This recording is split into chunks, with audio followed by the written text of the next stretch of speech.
La conférence, elle s'intitule « Accomplir sa vie ». Mais je voudrais mettre deux préambules. Le premier, c'est que je n'ai pas la prétention d'avoir une vie accomplie. Soyons bien clairs, mon objectif est de l'accomplir. Mais je ne sais absolument pas si j'y arriverai.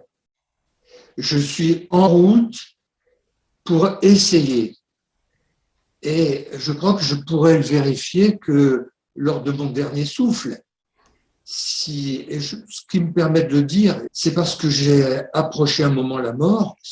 Et donc, je sais que ça sera au dernier souffle que je pourrais dire, ben voilà, j'ai fait ce que j'ai pu. Et que la vie me donnera une mesure de ce qu'a été mon existence. Donc, je suis dans une direction. Et le deuxième préambule, c'est que je n'ai pas de leçon à donner. Ma vie, elle s'est faite cas un cas, j'en ai été rarement le maître. J'ai essayé de suivre la vie, mais donc en aucun cas je suis un modèle. J'ai une expérience qui vaut ce qu'elle vaut. Cette expérience a pu me donner un certain recul.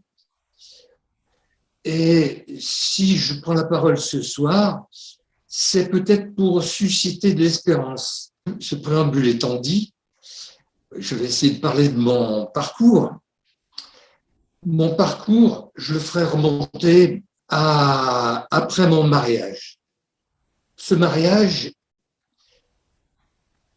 le problème que j'ai découvert, c'est qu'avec mon épouse, on pouvait avoir des disputes violentes. Et c'est là où j'ai commencé à prendre conscience que j'avais une certaine violence.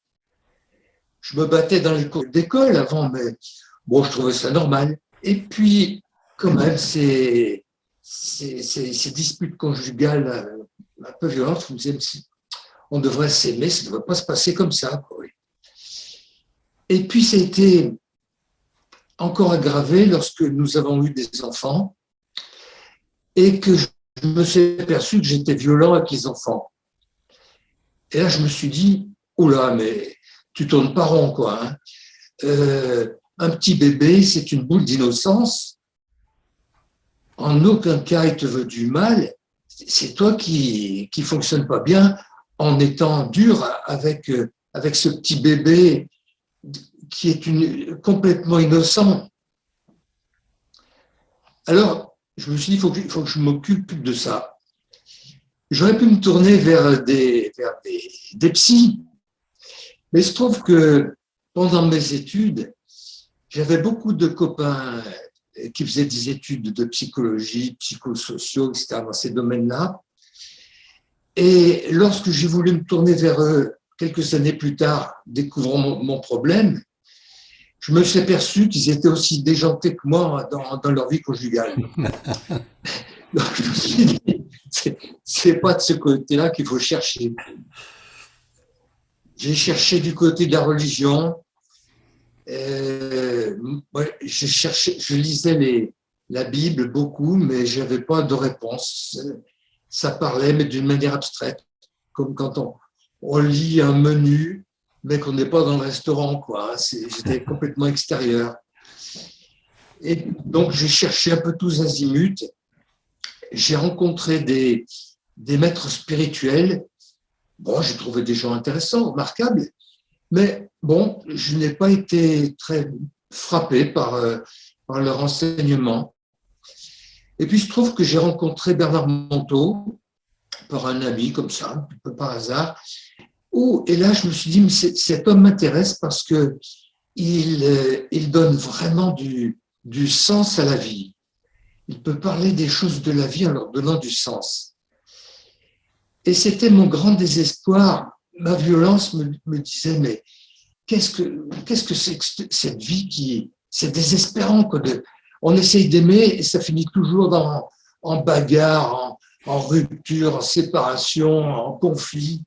Et donc, je trouvais que la vie n'avait pas de sens et j'étais vraiment mal dans ma peau.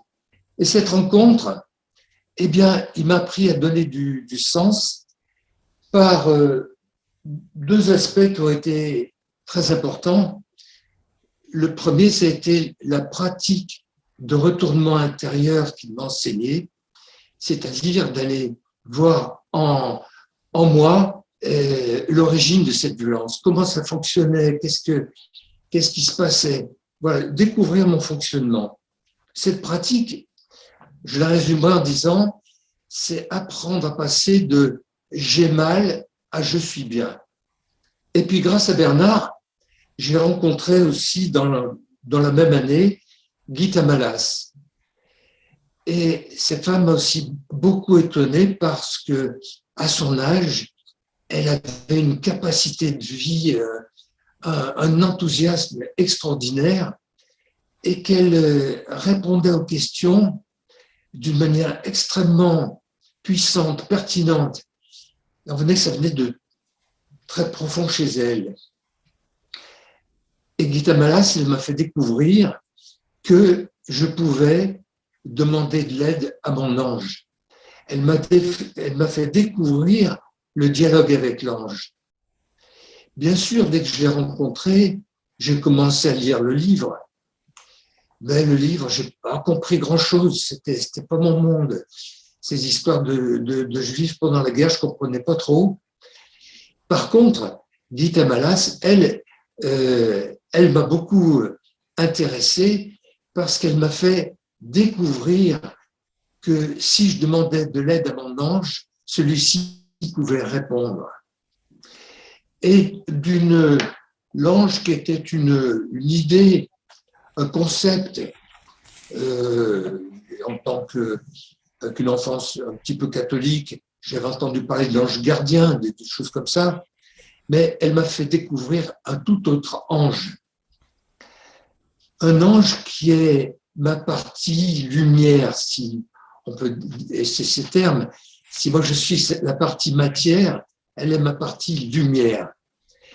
Et alors, elle aimait faire ce geste de la rencontre de la partie lumière et de la partie matière qui s'emboîtent. Et nous deux réunis, voilà, réunis, nous sommes sur Terre pour accomplir notre tâche.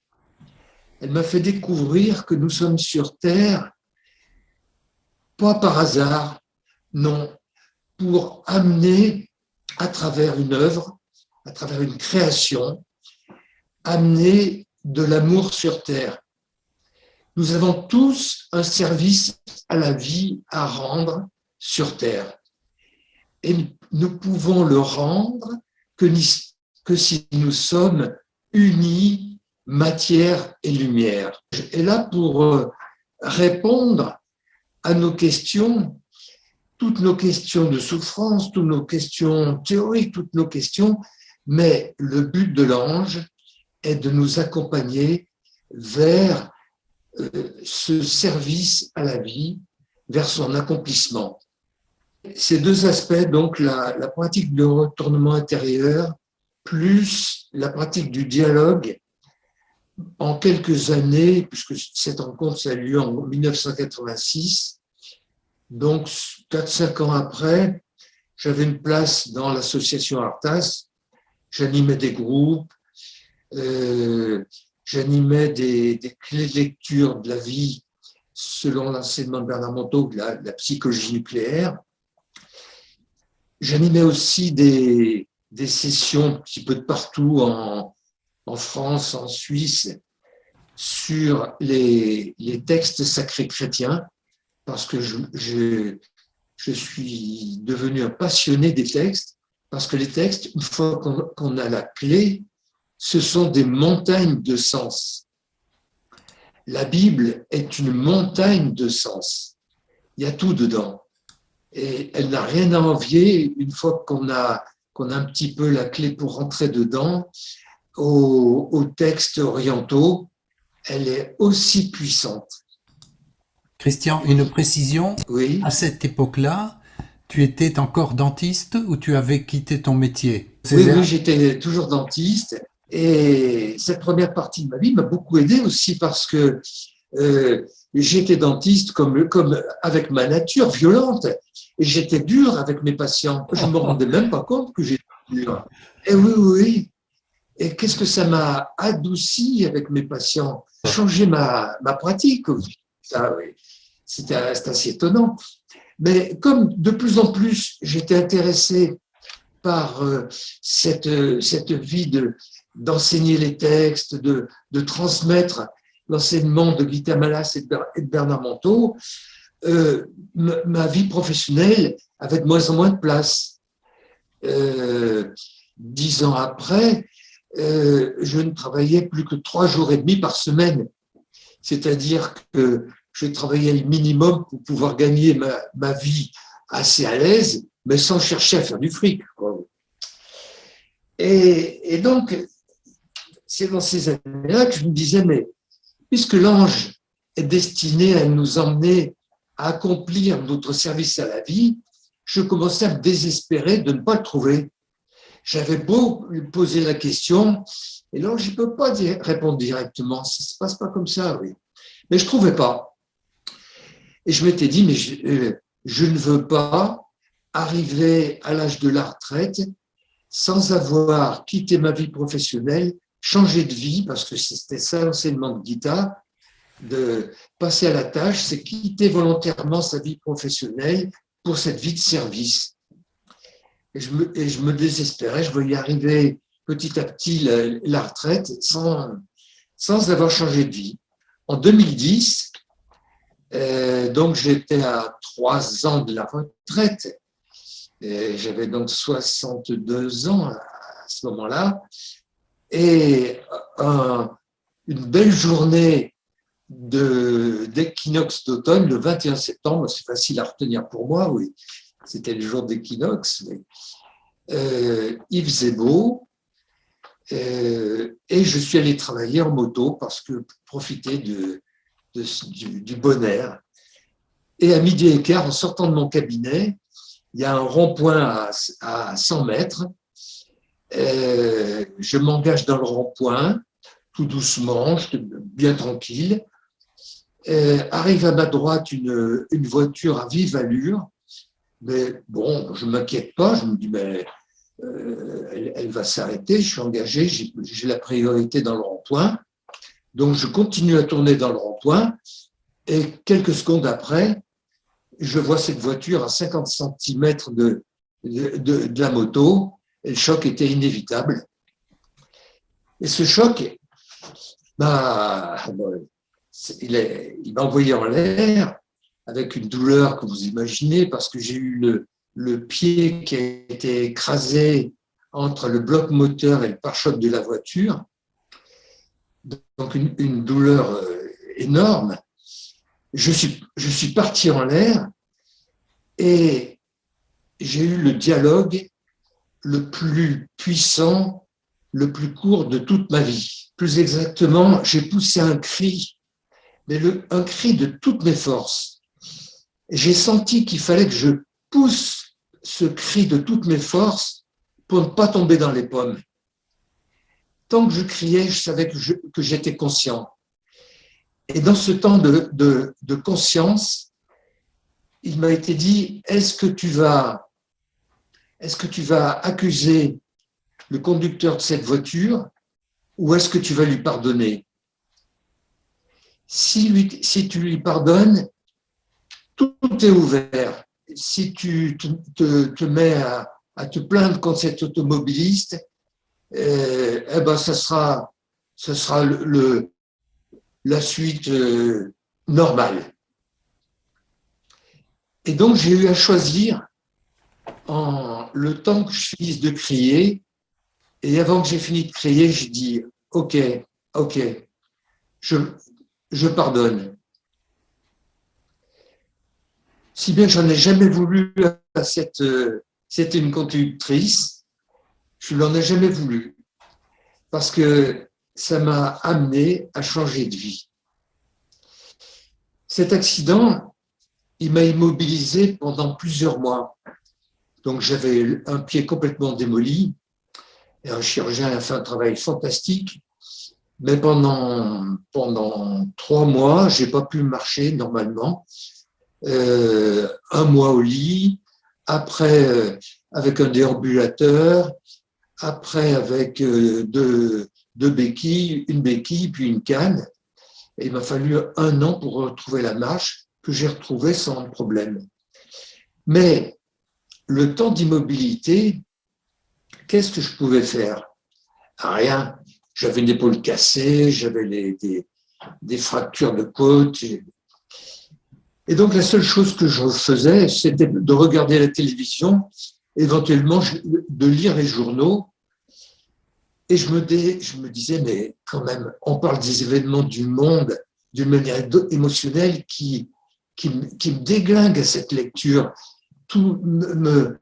Le monde est mal foutu, est mauvais. Je me disais, mais on pourrait quand même parler des événements du monde autrement. Et c'est comme ça qu'a germé l'idée avec mon épouse qui travaillait déjà dans l'édition, et puis un ami qui venait me voir, qui aimait bien écrire. Et on s'est dit, mais et si on créait une revue? Parce que je savais que je ne pourrais pas reprendre mon métier. J'avais le pied trop abîmé pour commander la pédale de l'unité. Et donc, les médecins m'avaient dit, il faut que vous mettiez en invalidité, vous ne pouvez pas retravailler. Et donc, c'est comme ça qu'est née l'idée de la revue Reflet. Donc, je la dois à cet accident de moto, je la dois à cette personne qui a été l'instrument de mon ange et qui m'a fait changer de vie. C'était ça la première chose assez étonnante qui me soit arrivée. Et 1 an après, puisque mon accident est arrivé en septembre, et en septembre 2011 sortait le premier numéro de Reflet. Et donc, il n'y a pas très longtemps, en septembre 2021, nous avons fêté le 10e anniversaire avec un numéro un petit peu spécial. Et puis, la vie a continué à s'occuper de moi parce que pratiquement 1 an après la création de la revue, au mois de 9 mois, j'avais des difficultés depuis quelque temps, depuis 4-5 mois, à avaler. J'avais un petit peu des problèmes de régurgitation, d'acidité, mais bon, ça passera. J'ai été un petit peu, si, je m'en suis un petit peu occupé, mais pas d'une manière importante, jusqu'à ce qu'à un moment, je puisse vraiment pratiquement plus avaler.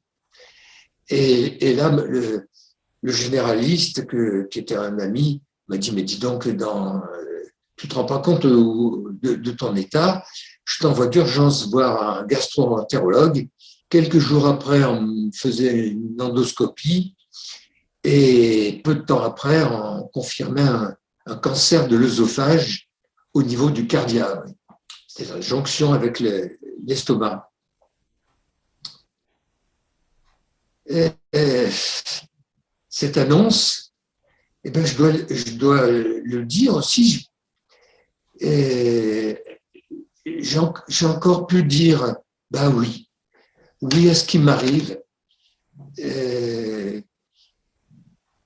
bien senti que ça allait être encore une épreuve difficile, mais je l'ai pris comme ça. Et donc, j'ai accepté et je suis rentré dans le système hospitalier, tout ça, et on m'a mis dans la direction d'une chimio préopératoire très puissante pour faciliter l'opération, donc essayer de faire diminuer la tumeur. Et après, je crois, la 3e injection des produits de chimio, j'ai été très mal. J'ai été hospitalisé en urgence. Et là, mon état physique s'est dégradé brusquement. jusqu'à ce que un jour, dans l'après-midi, je me demandais si j'arriverais le lendemain. J'ai dit au revoir à mon épouse, sachant pas si on se reverrait le lendemain.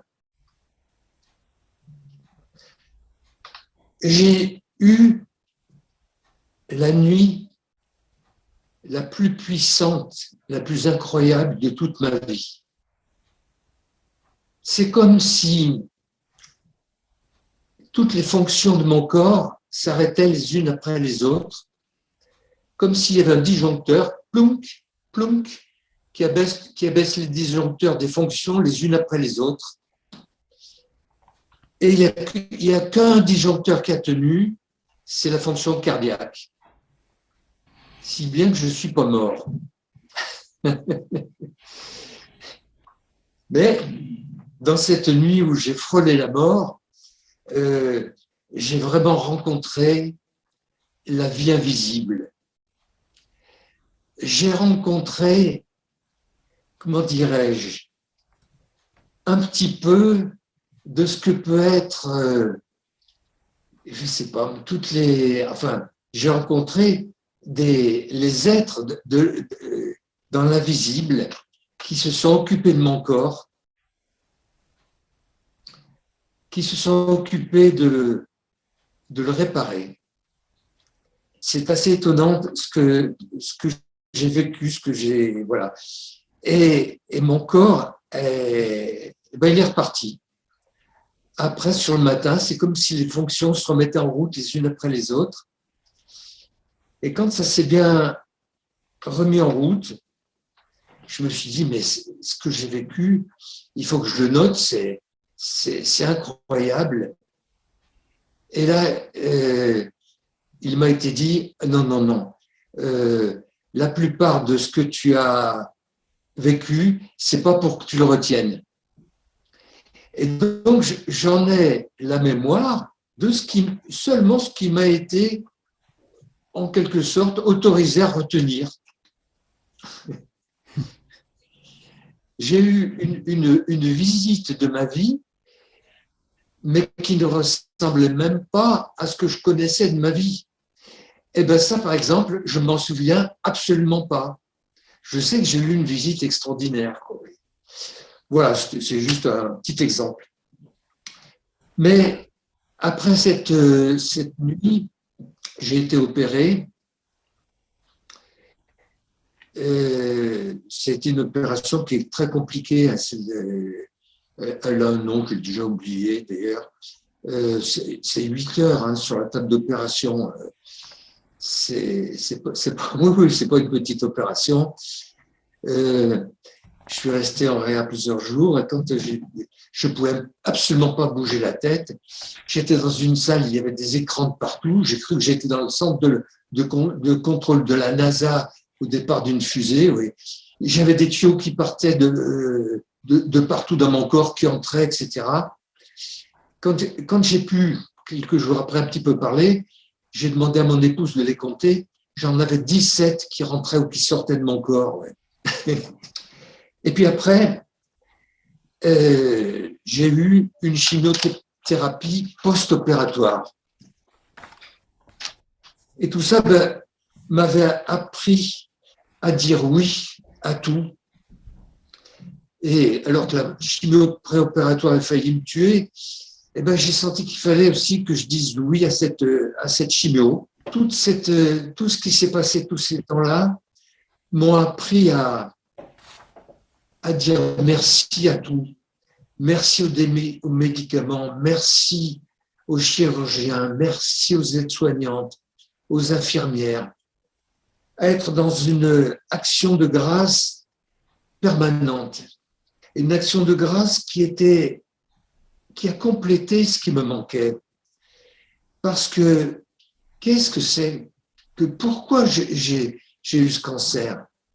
Et petit à petit, j'ai découvert le sens de ce cancer. Où ça palterne un jour, la découverte, c'est bien loin.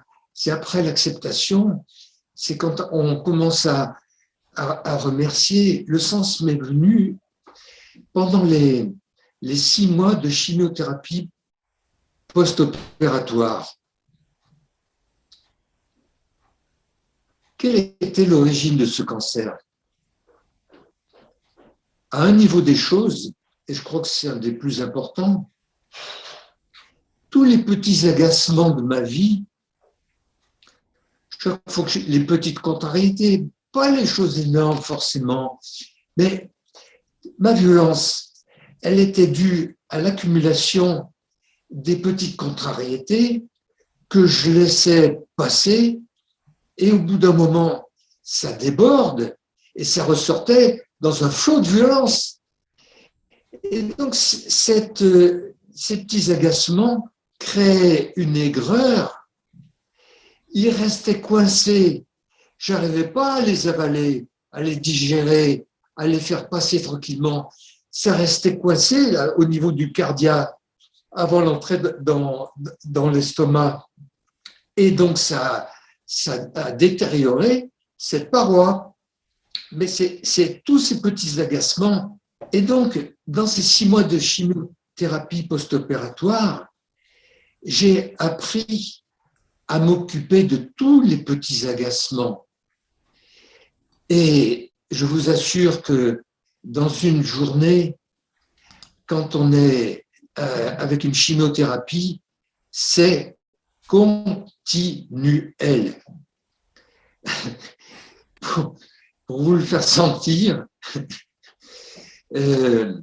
toutes les 2 semaines avec cette fréquence-là, donc j'allais passer une journée à l'hôpital où on faisait des perfusions, on m'injectait différents produits, donc il faut attendre, on vous fait des piqûres, on vous les fait plus ou moins bien, etc.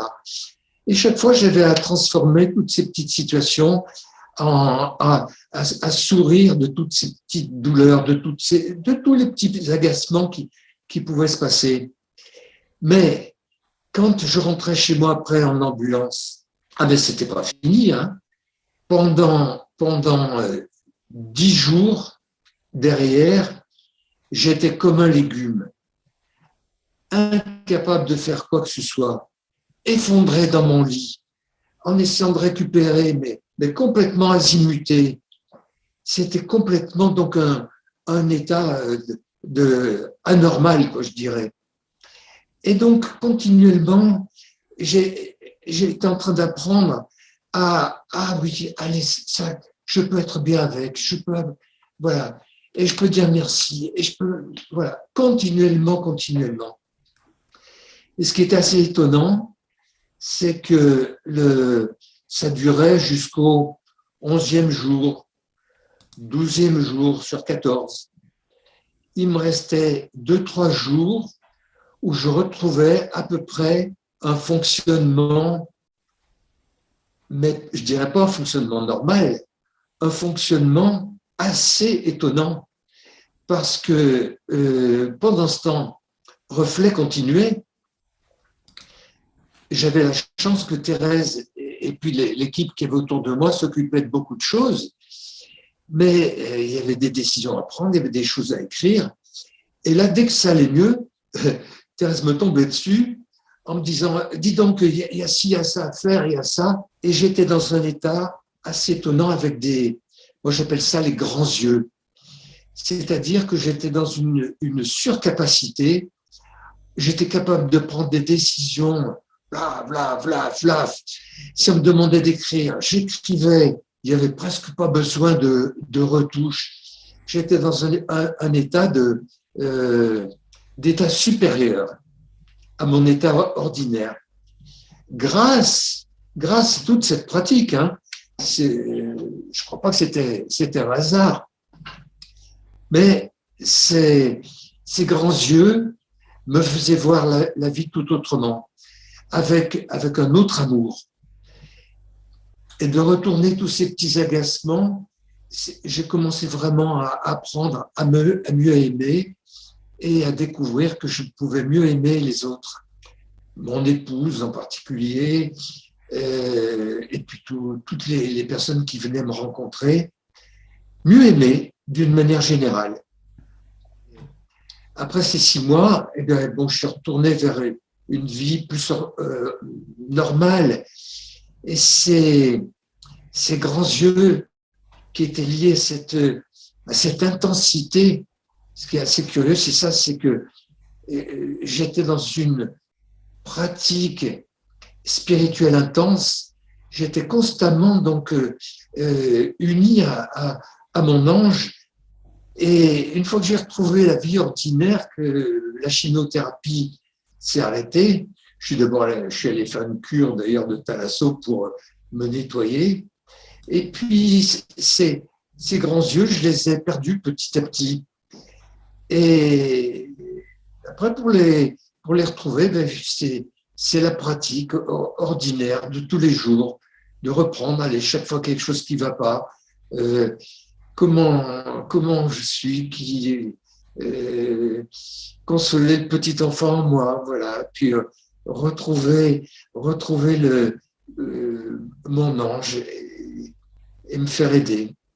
Et puis, en 2019, oui, il n'y a pas très longtemps, de 3 ans, ben, j'avais des difficultés urinaires. On m'examine, on me fait ce qu'il faut, et on me découvre un cancer de la prostate. Voilà, nouvelle aventure. Et là aussi, il a fallu dire oui à ce cancer. Qu'est-ce que j'ai encore à apprendre? Qu'est-ce que j'ai encore à expérimenter? Qu'est-ce que j'ai à vivre avec ce cancer? Ben, la première chose, c'est qu'il a fallu le vivre. Là aussi, la curithérapie. J'habite à 80 km de l'hôpital de Tours, où se passent les séances de rayon.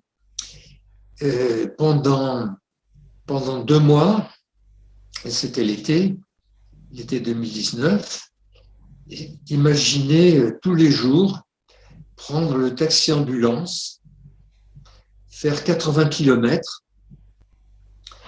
Il faut arriver à la séance avec un remplissage de la vessie toujours identique, c'est-à-dire que pendant le trajet, il faut boire, mais juste ce qu'il faut, il faut calculer, etc., dans une ambiance pas très, très facile, et puis refaire les 80 km en sens contraire.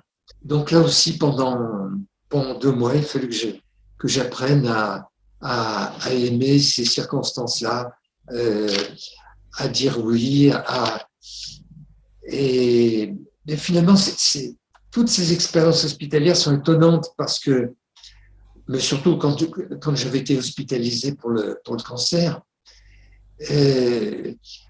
d'être dans l'acceptation de la souffrance, de dire à l'infirmière qui vous pique maladroitement, mais c'est pas grave, vous savez, mais vous pouvez refaire tant que vous voulez, il n'y a aucun problème. On arrive à rentrer dans une sympathie, et je les connaissais toutes par leur nom, les infirmières.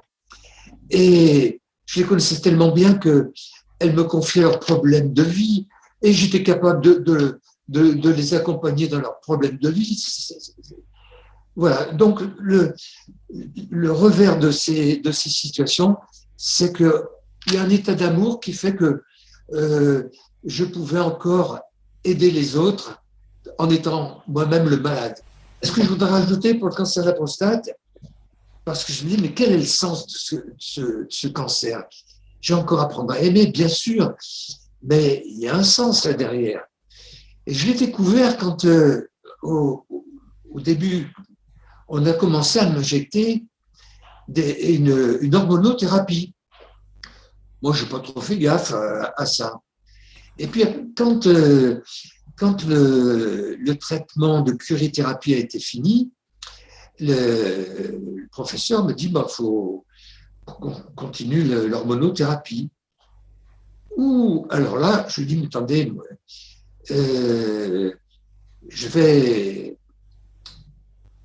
il faut que je me pose là-dessus parce que ça ne me paraît pas évident. Et effectivement, on m'avait prévenu que je pouvais avoir un petit peu les seins qui poussent. Bon, à mon âge, j'ai rien à secouer. La, la vie sexuelle, ben, depuis le début des ennuis de la prostate, elle était en berne. Bon, donc, fin de la vie sexuelle, je m'y attendais, c'était pas un problème. Mais ce qui m'ennuyait le plus, c'était que je sentais que j'avais moins la pêche pour faire toutes les activités de reflet. J'étais dans une espèce de laisser aller un petit peu, et j'avais plus cette force, cette pêche, cet enthousiasme. Et donc, je me demandais ce qui se passait, et il semblait que c'était dû à l'hormonothérapie. Alors, j'en parle à des amis médecins qui me disent « Ah, tu sais, Christian, c'est risqué d'arrêter l'hormonothérapie, moi, je te conseille quand même de continuer. » Ben, moi, je ne le sentais pas, oui. Et donc, je retourne voir le professeur et je lui dis, et ben, c'était le seul. C'est assez étonnant parce que là, jamais je suis rentré en conflit avec les médecins. J'aurais toujours fait que de leur donner ce que je ressentais. Jamais je suis rentré en guerre avec eux. Et là, il me dit, ben, écoutez, je vous comprends. On va arrêter l'hormonothérapie. Et ce qu'on va faire, on va bien surveiller votre PSA pour voir s'il n'y a pas de reprise du cancer. Mais OK. Et effectivement, donc là, ça m'a permis de comprendre un petit peu en nous, en moi particulièrement, la part du masculin et la part du féminin. Et combien c'est important de les connaître, de se rendre compte de notre part masculine et de notre part féminine. Et bon, ça, c'est un petit peu ce que je ressens. En moi, il y a pratiquement 50-50 de masculin et de féminin. Allez, on va dire, parce que j'ai des gènes, des chromosomes masculins, 51-49. Mais l'important, c'est de discerner le rôle du masculin et du féminin, de les mettre bien à sa place. Et alors là, si on le distingue bien, on sait que dans un instant, c'est ma part féminine qui peut parler, là, c'est ma part masculine, et d'accepter autant l'un que l'autre. Et là, je trouve que ça donne un autre aspect de la vie, une autre façon de fonctionner qui est très plaisante. Ça élimine en moi l'aspect, ma violence, elle était vécue comme un machisme. Et puis, voilà. Et donc, mettre en place ça, voilà, ça apaise énormément.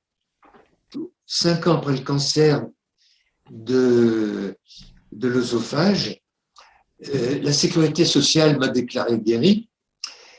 Et quand j'ai regardé un petit peu autour de moi les personnes qui avaient été opérées, avec lesquelles j'avais pu rencontrer, les autres cancers de l'œsophage que j'ai pu rencontrer, les personnes, la plupart étaient mortes.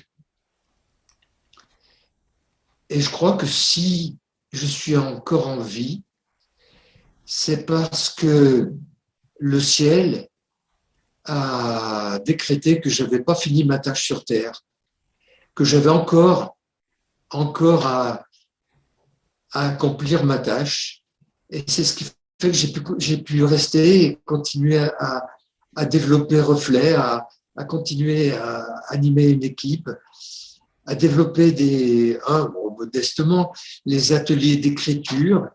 Et même si Reflet est une petite revue, mais chaque fois, préparer le numéro suivant, c'est une vie intense. Je fais des rencontres fabuleuses. Je suis obligé d'écrire avec le meilleur de moi-même. Parler des événements du monde, tous les journaux en parlent, mais essayer d'en parler avec miséricorde, essayer de s'élever pour donner du sens aux événements, ça m'oblige à une pratique qui est extrêmement vivifiante. Voilà, je ne sais pas si ça durera encore longtemps, mais pour le moment, j'en suis là. Et je sais que j'aurai encore des épreuves parce que même si la vie me réserve des épreuves particulières, de toute façon, il y a une épreuve que nous vivrons tous. C'est c'est l'épreuve finale, l'épreuve de notre mort. Comment elle se présentera, je ne sais pas. Ce que je sais, c'est que j'aimerais arriver à dire oui. J'aimerais encore arriver à pouvoir ouvrir les mains, à dire oui et à vivre ce moment le plus consciemment possible. Dans le moment où j'ai approché cette mort, j'ai vu combien de l'autre côté, on était attendu avec amour. Je ne sais pas si j'aurai peur quand ça sera la dernière épreuve. Mais pour le moment, l'expérience que j'ai vécue fait que pour le moment, je n'ai pas peur. Pour le moment, je sais l'amour divin qui nous attend de l'autre côté. Je sais l'organisation divine qu'il y a qui nous attend pour tirer l'enseignement de cette existence. Voilà, je ne peux pas beaucoup en dire plus puisque je ne suis pas mort, mais je dirais que mon expérience fait que j'ai eu pas mal de moments de souffrance et j'ai encore des souffrances, pas forcément physiques, mais des souffrances spirituelles, des souffrances souvent, je me dis, mais j'accompagne mal ceux qui me demandent de l'aide, je sais pas bien faire. Donc j'ai encore des souffrances. Mais ces souffrances, elles se font sur un fond de joie de vivre. Je ne sais pas si la contradiction, vous pouvez l'entendre, mais la vie elle continue avec ses hauts, ses bas, ses difficultés, y compris mes problèmes de digestion. J'ai toujours des problèmes de digestion puisque mon estomac a été transformé en un tube. Hein, j'ai plus un estomac normal.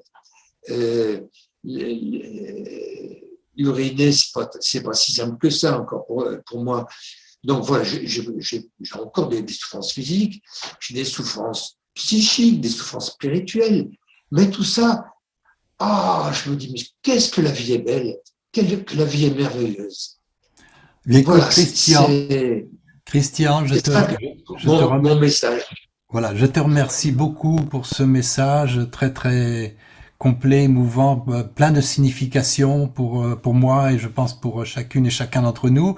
Je peux te dire que Reflet est peut-être un petit magazine par le tirage, mais c'est un grand magazine par l'impact sur tous ceux qui le lisent, tous ceux qui ont la chance de pouvoir être accueillis dans ces pages. Et il y a un dynamisme et une joie de vivre, une positivité, le sens du combat constructif dans cette revue, qui moi me touche beaucoup. D'ailleurs, ce n'est pas par hasard que Reflet et Des Brebis Noires sont partenaires maintenant. Et je pense que tu peux déjà être, j'allais dire rassuré. C'est pas tellement mon objectif, mais déjà le fait de l'existence de ce magazine et de tout ce que tu mets avec ton épouse Thérèse comme énergie pour le faire connaître, pour diffuser cette pensée de l'intériorité, c'est déjà énorme que ça puisse exister. Ça fait 10 ans qu'une petite revue comme ça, dont aucun des grands médias ne parle et tout ça, eh bien, tu existes, vous existez, et je t'en remercie vraiment très chaleureusement. Je remercie le ciel. Et c'est vrai qu'on reçoit beaucoup d'encouragement, de félicitations, autant des lecteurs que des grandes âmes que nous avons l'occasion de rencontrer. Et c'est vrai que c'est encourageant.